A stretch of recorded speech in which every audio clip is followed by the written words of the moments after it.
నమస్తే. AP deputy CM Janasena అధినేత పవన్ కళ్యాణ్ మరోసారి తెలంగాణ మీద కాంగ్రెస్ పార్టీ మీద సంచలన వ్యాఖ్యలు చేశారు. ఏపీ తెలంగాణ ఏదైతే ఈ విభజన సరిగ్గా లేదు, మాయని గాయం లేకుందంటూ కొంత కామెంట్ చేశారు. ఎట్లా మాట్లాడదాం. తెలంగాణ ఉద్యమకారులు కాంగ్రెస్ పార్టీ సీనియర్ నేత మాజీ ఎమ్మెల్సీ రాములు నాయక్ గారు ప్రస్తుతం మనతో పాటు. సో ఒక ఉద్యమకారుడిగా మిమ్మల్ని అడుగుతా ఉన్నాను. సో ఏపీ తెలంగాణ విభజన సరిగ్గా లేదంటూ పవన్ కళ్యాణ్ వ్యాఖ్యలు చేశారు. ఎట్లా చూస్తారు?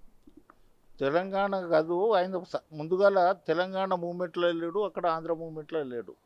ఆయన ఒక ఒక సైకోకు ఒక ఇది ఉంటుంది, బీమారీ అంటాం మనం. అటువంటి సైకో బీమారీ ఉంది ఆయనకి. ఎప్పుడు ఏం మాట్లాడతాడు, ఎంత హై పిచ్లో మాట్లాడతాడు. అది అట్లా ఆయన తెలంగాణ గాయం ఆయనకు తెలియదు. తెలంగాణలో 1200 మంది బలిదానం తెలియదు. తెలంగాణ ఆంధ్ర విడిపోయినప్పుడు సరిగ్గా ఇది కాలేదు అని ఆయనది చెప్తుండు. ఆ గాయం కనుక ఆయనకు తెలిసి ఉంటే ఇటువంటి మాటలు మాట్లాడాడు. కానీ ఇవాళ ఆంధ్ర పెత్తందారులు ఆయన కొంత ఉసగొల్పి మళ్ళా బీజేపీ భారతీయ జనతా పార్టీ ఒక ఉద్యమకారుని లెక్క నన్ను వెల్కమ్ చేసి ఎంతోమంది ముఖ్యమంత్రులు ప్రధానమంత్రి దగ్గర కలుస్తారు. కానీ నీ రెడ్ కార్పొరేట్ వేసి మొన్న తీసుకుపోయి నీవు ఇటువంటి మాటలు మాట్లాడమంటుండు. కానీ పిచ్చోడిని లెక్క చూస్తారు ఇక్కడ హైదరాబాద్లో తెలంగాణ ప్రజలు. ఇవాళ పిచ్చోని లెక్క మాట్లాడుతుండు. ఏ విభజన ఇది జరగలేదు, డోర్ వేసుకొని బంద్ చేస్తారు. అరే అది అనివాయితీ. పార్లమెంట్లో ఏ బిల్ పాస్ అయిందో డోర్లు బంద్ చేస్తారు.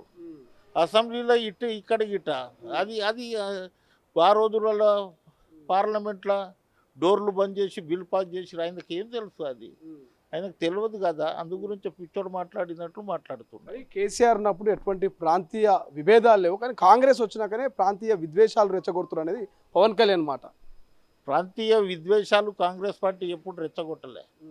కాంగ్రెస్ పార్టీ సెక్యులరిజం, అందరు కలిసిమెలిసి ఉండాలంటున్నాం. ఈయననే రెచ్చగొడుతుండు. ఈయననే రెచ్చగొట్టి భారతీయ జనతా పార్టీ ఈయనను రెచ్చిపో, మేము నీ ఎంబడి ఉందామని కాంగ్రెస్ పార్టీని ఇక్కడ ఈ రాష్ట్రంలో ఎట్టి పరిస్థితుల్లో గెలవనియవద్దని కుట్ర చేసి ఆ కుట్రలో భాగం ఈయనను వాడుతున్నారు. కానీ తెలంగాణ ప్రజలు అంత పిచ్చోలేరు. తప్పకుండా పవన్ కళ్యాణ్ని కానీ ప్రధానమంత్రి నరేంద్ర మోదీని కానీ ఇక్కడ భారతీయ జనతా పార్టీ కానీ తెలుగుదేశం పార్టీకి తగిన గుణపాఠం చెప్తారు. తెలంగాణలో ప్రాంతీయవాదము, ఏపీలో కులవాదం, ఈ రెండు వదిలేసి జాతీయవాదం వైపు నడవాలనేది పవన్ కళ్యాణ్ మాట. ఎట్లా చూస్తారు? ఇప్పుడు తెలంగాణలో ప్రాంతీయవాదము, అక్కడేమో కుల అది అంటారు. జాతీయవాదం అంటే ఇది భారతీయ జనతా పార్టీ చేస్తున్న కుట్ర. ఇది అంత తెలంగాణ అంత అమాయకులు కాదు కదా. చదువుకుందో లేరు అనుకుంటుండే ఆయన. యాక్టర్ లేకపోవచ్చు, కానీ మేము డైరెక్టర్లం ఉన్నాం. ఎవరిని ఎప్పుడు యాక్టింగ్ చెప్పియాలనో మాకు బాగా తెలుసు. అదేవిధంగా కాంగ్రెస్ పార్టీ ఎవరిని ఎప్పుడు ఏం చేయాలనో అనేది తెలుసు. ఆయన కోరిక గిట అతి తొందరలో ఆయన జాతీయవాదం దిక్కు పంపిస్తాము.